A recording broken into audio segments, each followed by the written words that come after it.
time to prepare. I never really had time to prepare.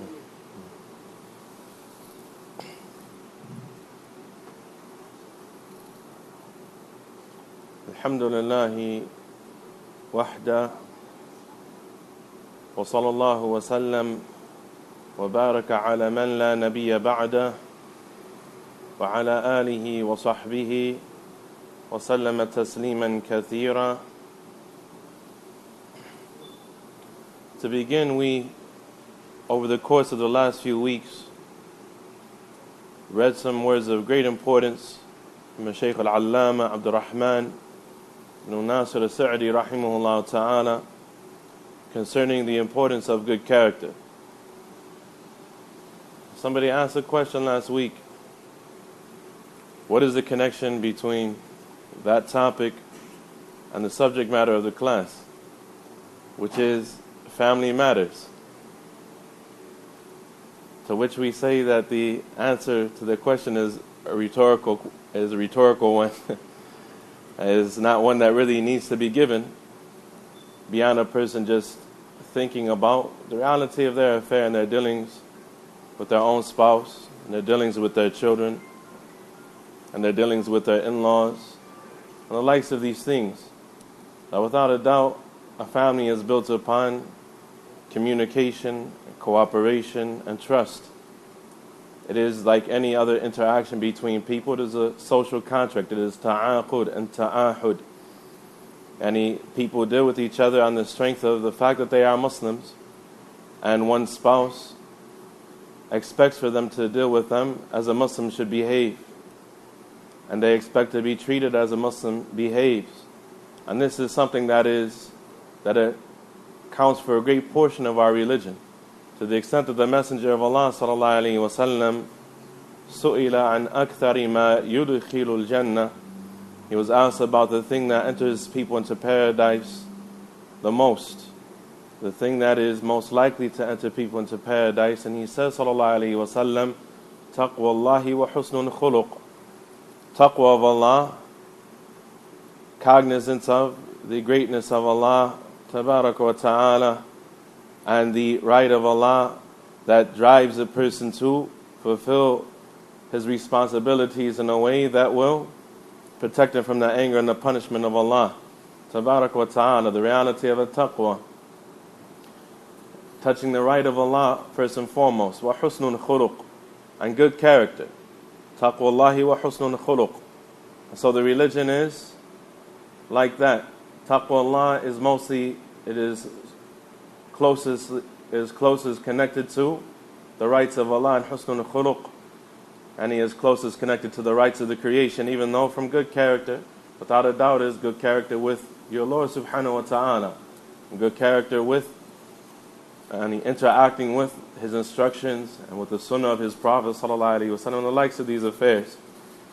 But when these sorts of things are mentioned together, then taqwa Allah is referring to the rights of Allah, husnul khuluq is referring to the rights of the creation. As is mentioned by Shaykh Sa'di rahimahullah ta'ala in his book Buhja Qulub al-Abrar bi Sharhi Jawami al-Akhbar, his explanation of 100 ahadith about 100 ahadith that are short in wording, but they are great in meaning. Whatever the case, the connection between good character and family matters is something that goes without saying. It doesn't have to be explained in a great amount of detail. So we want to move on today to the subject matter of al-huquq al-mushtarika bayn al-zawjayn, the rights that are shared between the spouses. Before going into the rights of the husband over his wife and the rights of the wife over her husband, we want to talk about those things that they share in, those things that are shared rights and shared responsibilities that are mandatory upon both of them, ala haddin sawa, and in an equal fashion or in a similar fashion. We're going to be reading from something of benefit from the Shaykh, the Mufti of al-Jaza'iree, the Salafi scholar Muhammad ibn Ali al-Ferkous, Hafidhahullah Ta'ala, was an elder, well-known scholar from the scholars of Ahl Sunnati wal Jama'ah in Algeria, and he is from the shuyukh of the mashayikh of that land. He is from the teachers of the scholars of that land. And he is an expert in Islamic jurisprudence. And so his speech, it is ilmi. His speech is very scholastic, and it is very strongly rooted in knowledge. He says, may Allah preserve him, الأصل في الحقوق المشتركة بين الزوجين هو ما قرره الشرع لهما وعليهما وما يمليه عرف الناس وعادتهم في الأحوال والأمكنة مما يقره الشرع ولا ينكره. He says that the asl, that the fundamental principle, the fundamental rule that the shared rights of the spouses is built upon is that which is demonstrated by the religious text, that which is demonstrated by the religious text to be in their favor, and that which they are recipients of, and that which is upon them, that which is binding upon them, what they are required to do, along with that which is dictated by the customs and the habits of the society that they are from, the various ahwal al-amkina, the various states and circumstances that may come up according to the lands that they may live in and the places that they may live in. مِمَّا يُقِرُّهُ الشَّرْعُ وَلَا يُنْكِرُهُ, from those customary affairs that are in agreement with the religion and are not rejected by the religion. So this is the principle concerning the customs of people when it comes to marital relations. And the customs of people have a ruling concerning marital relations, as the principle says, al-'adatu muhakkama, that customs of the people, they have an effect upon rulings. Customs of people have an effect upon rulings. And so, for example, that which was customary in the time of the Prophet ﷺ of spousal maintenance is different than what is customary today of spousal maintenance. If you were to come to your wedding on the day that you get married, and you have some goats with you, and you have a place for the woman to live in that was the size of what people lived in back then. We have the ahadith and al-adab al-mufrad and the different books of sunnah that give us the dimensions of the apartments of the wives of the Prophet ﷺ. And if you were to take a woman out of a home that she grew up in, a comfortable, spacious home that she grew up in, and put her to something like that today, she would be calling the masjid by Monday. And so, al-urf, al-'ada muhakkama, customs of people, what is customary for people, has an effect upon the ruling, has an effect upon the rulings of the religion, upon the rights and responsibilities that we are deserving of and that we are responsible for. And so if a person was to get a small place the size of half of a garage and get some goats and so on and so forth, and grow a little garden in the back and say, well, there's food in the backyard and there's some goats back there, some milk, and from time to time go kill you a chicken and slaughter the chicken. In some places, that's the urf. In some places, that's customary. However, if we were to do that, it would be in hot water. And so this is the rule, he says, that which is given by the religion.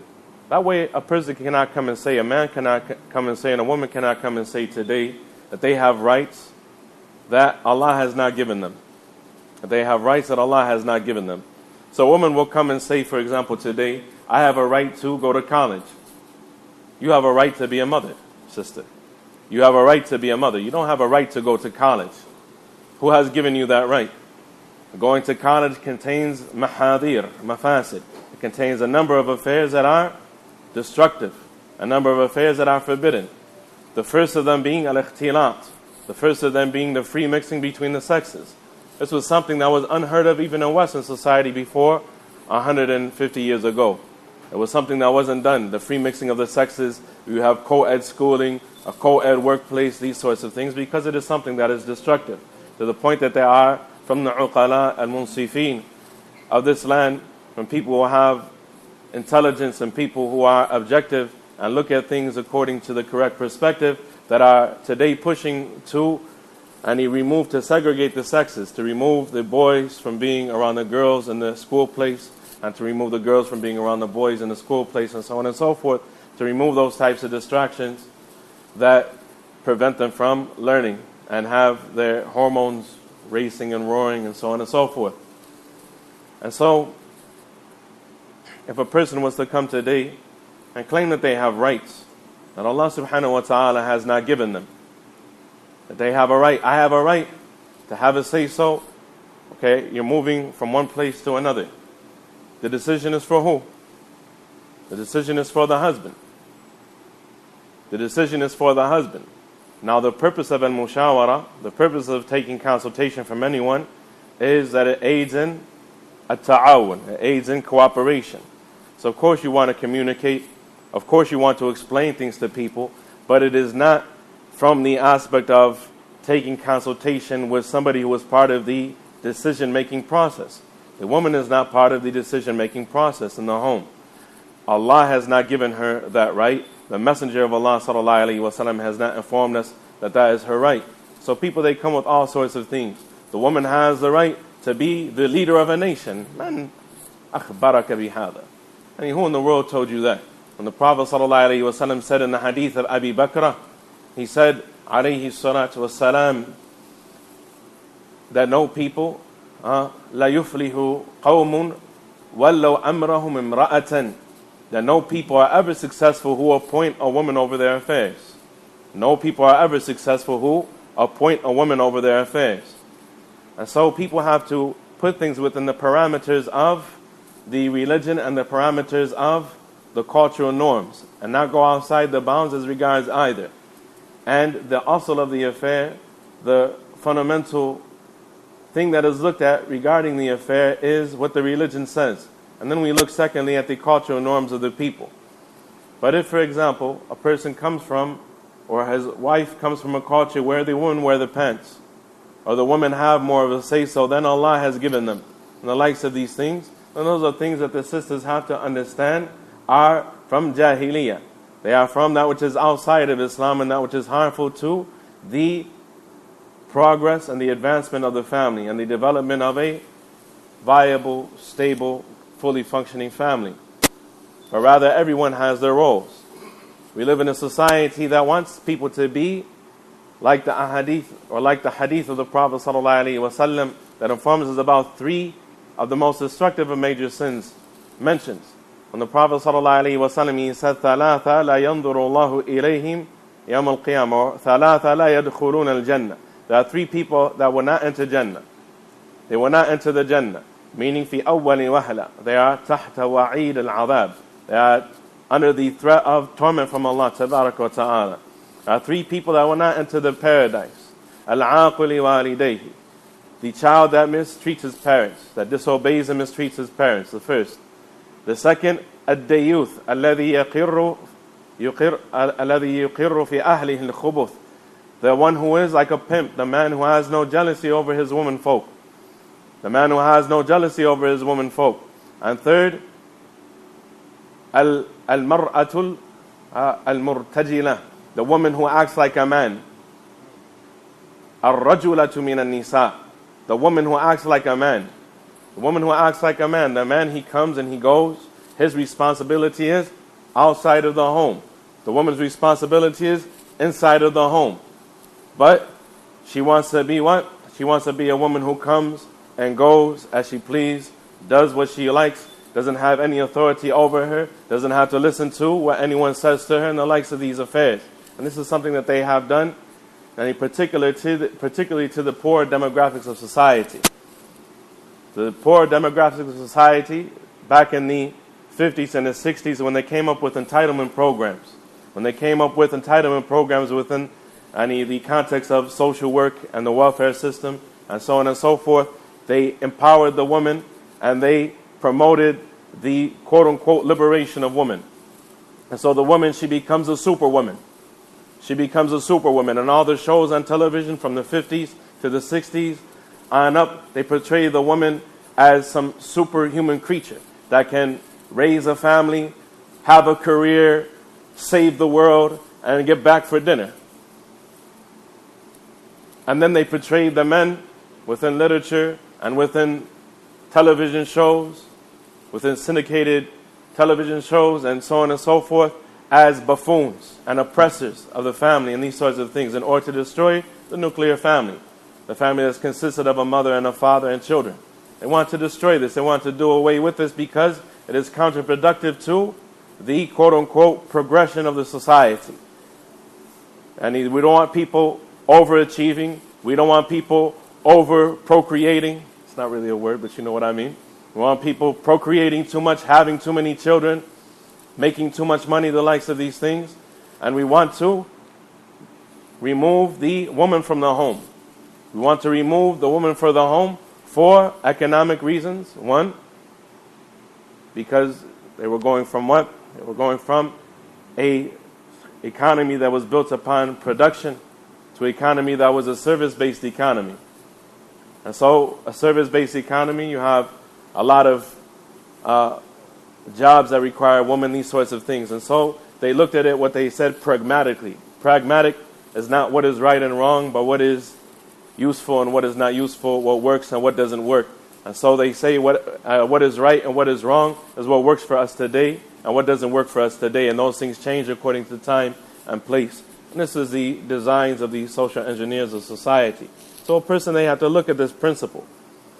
When they are building a foundation between the husband and the wife, is what has the religion assigned to both sides, and that they are responsible for and that they have coming to them, that is required from them and that they have coming to them. And that which is in agreement to the custom, the customary cultural norm of the society that they come from, from those things that are not opposed to the religion. إِذْ مَا يَجْرِي عَلَيْهِ عُرْفُ النَّاسِ هُوَ تَابِعٌ لِشَرَائِيَهُمْ وَعَقَائِدَهُمْ وَآدَابِهِمْ وقد جاء في التنزيل قوله سبحانه وتعالى ولهن مثل الذي عليهن بالمعروف وللرجال عليهن درجة. He said, inasmuch as that which is called for in the customary cultural norms of the people, and he must follow according to the precepts and values of the religion and the beliefs of the religion and the proper etiquettes of the religion, as has come in the Tanzil and the revelation, the statement of Allah Tabarak wa Ta'ala in verse number 228 of Surah Al-Baqarah, that Allah Tabarak wa Ta'ala, He said, وَلَهُنَّ مِثْلُ الَّذِي عَلَيْهِنَّ بِالْمَعْرُوفِ وَلِلرِّجَالِ عَلَيْهِنَّ دَرَجَةً, that they have coming to them the likes of that which is binding upon them of ma'ruf. And they are deserving of the lam here of al-istihqaq. They have the haqq coming to them, just like the haqq that is alayhinna, just like the right that is upon them of ma'ruf. And so they have coming to them, likewise, they have coming to them similar to what must be coming from them of ma'ruf. And that which they must show to their spouses of ma'ruf. وَلِلرِّجَالِ عَلَيْهِنَّ دَرَجَةً. However, the men have a degree above them. They have a degree of authority and rights above them. And because the man, he is the provider and the likes of these affairs. فالآية أوجبت المماثلة في تأدية كل واحد من زوجين ما عليه من الحق لصاحبه بالمعروف. And so the verse obligates al-mumathala, and that there is similarities between the rights concerning what must be conveyed by each of the spouses towards the other in ma'ruf, يعني in goodness. فكانت المماثلة بالمعروف هي ميزان المعاملة بينهما في جميع الشؤون والأحوال. And so the fact that they share in similar rights, that they have ma'ruf that must be exchanged, between them, this is the mizan. This is the mizan of al-mu'amala, and of interacting between them as regards all of their affairs and all of their circumstances. And so the man, he has a right, for example, to intimacy because he is spending upon the woman. Because he is spending upon the woman. And the woman, she has a right to be spent upon because she is attending to the children of the husband and the likes of these things. And so it is a situation of al-mubadala. He has rights, she has rights because of what is coming from each side. Because what she is doing towards him, the concept in the religion of general practice and how we deal with people, the Prophet ﷺ, he said, فَمَنْ أَرَادَ أَنْ يُزَحْزَحَ عَنَ النَّارِ وَيُدْخَلَ الْجَنَّةِ فَلْتَأْتِيهِ مَنِيَّتُهُ وَهُوَ يُؤْمِنُ بِاللَّهِ وَالْيَوْمِ الْآخِرِ. Whoever wants to be spared and distanced far away from fire and entered into paradise, and let him reach his demise, the time of his death, while he believes in Allah in the last day. وَلَيَأْتِيَ النَّاسَ الَّذِي يُحِبُّ أَنْ يُؤْتُوا إِلَيْهِ. And let him deal with people like he would like to be dealt with. It's a principle in the religion, to deal with people like you would like to be dealt with.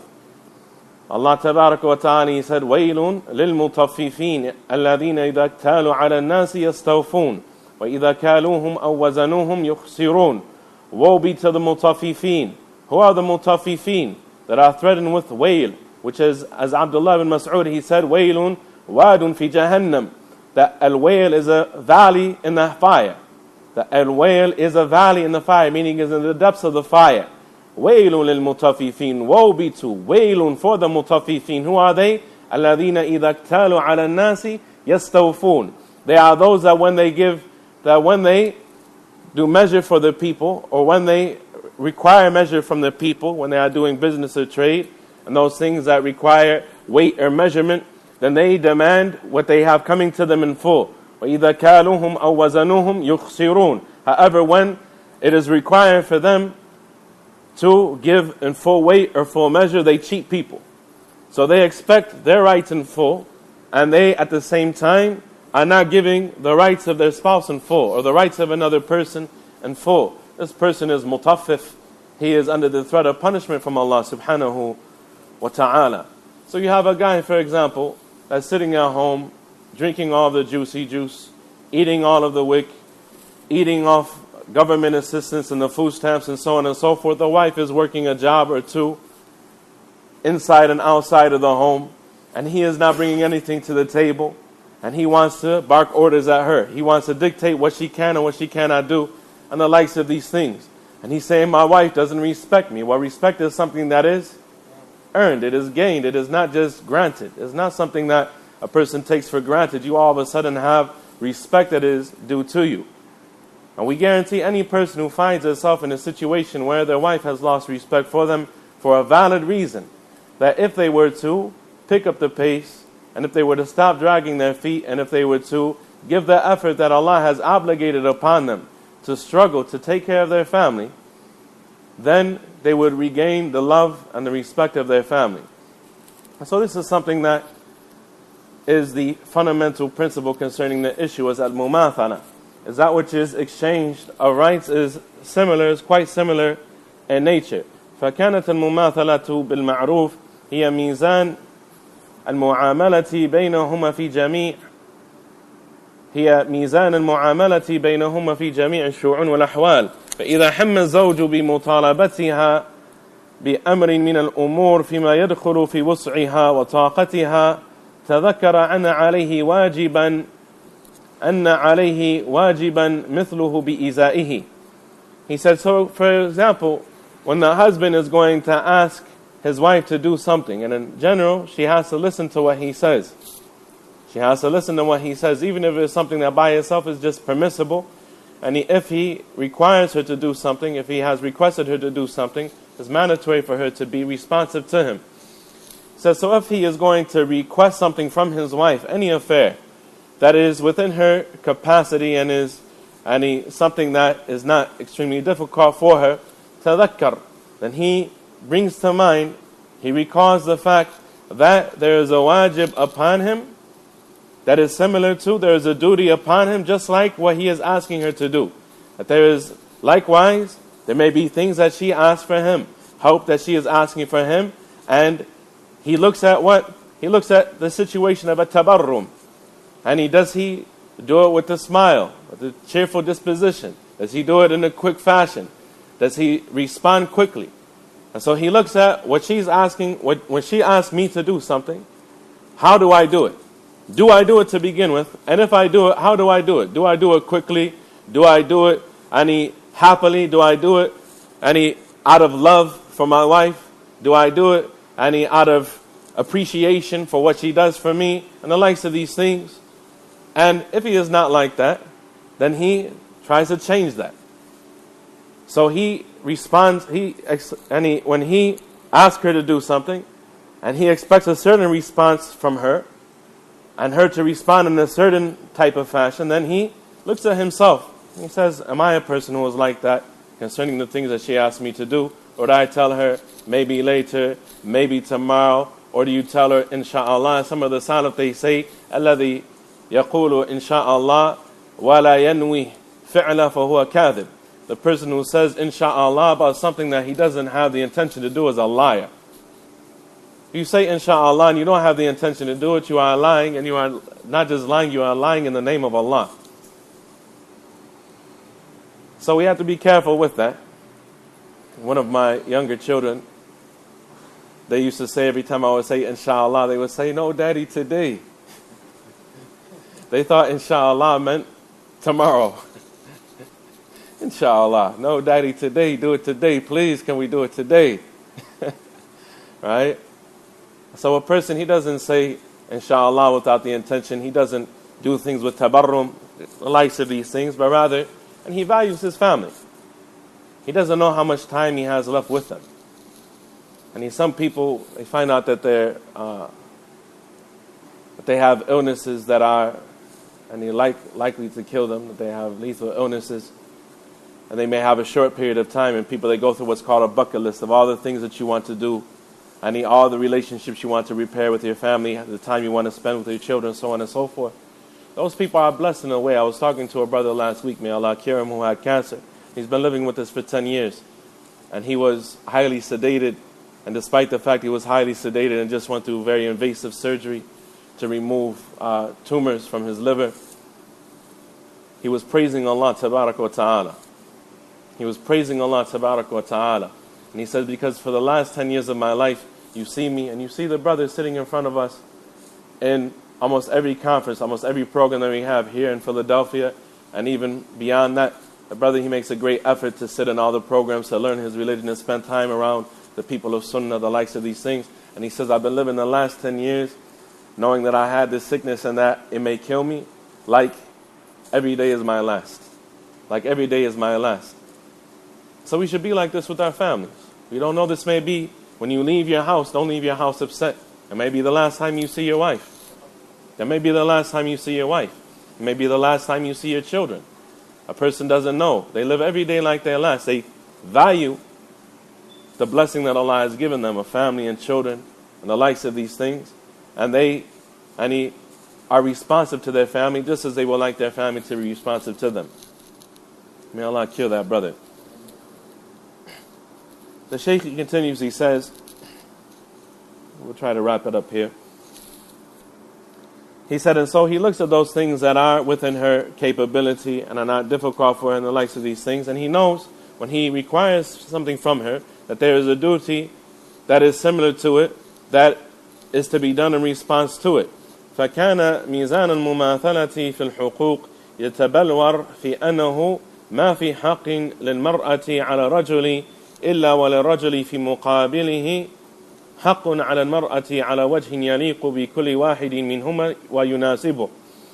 He said, and so the scale of justice, of al-mumathala, of shared responsibilities between the spouses, it crystallizes within the fact, and it takes form within the fact that there is not a right that the woman has upon her husband, or that the man has upon his woman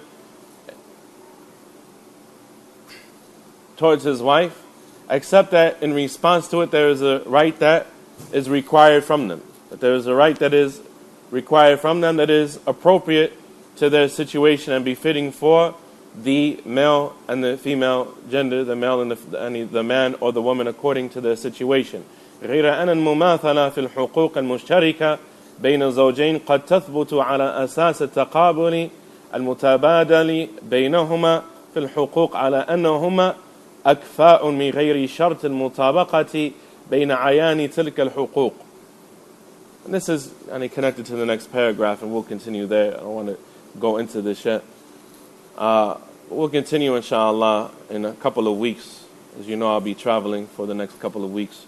Ask Allah subhanahu wa ta'ala for a safe trip and a safe return, and to keep us firm upon his sunnah, the sunnah of the Prophet sallallahu alaihi wasallam, in his religion, haythuma nakun, no matter where we may be in his earth, and to unite the hearts of the people of Islam and the people of Sunnah upon that which he loves and is pleased with. هذا وصلى الله وسلم وبارك على نبينا محمد وعلى آله وصحبه وسلم.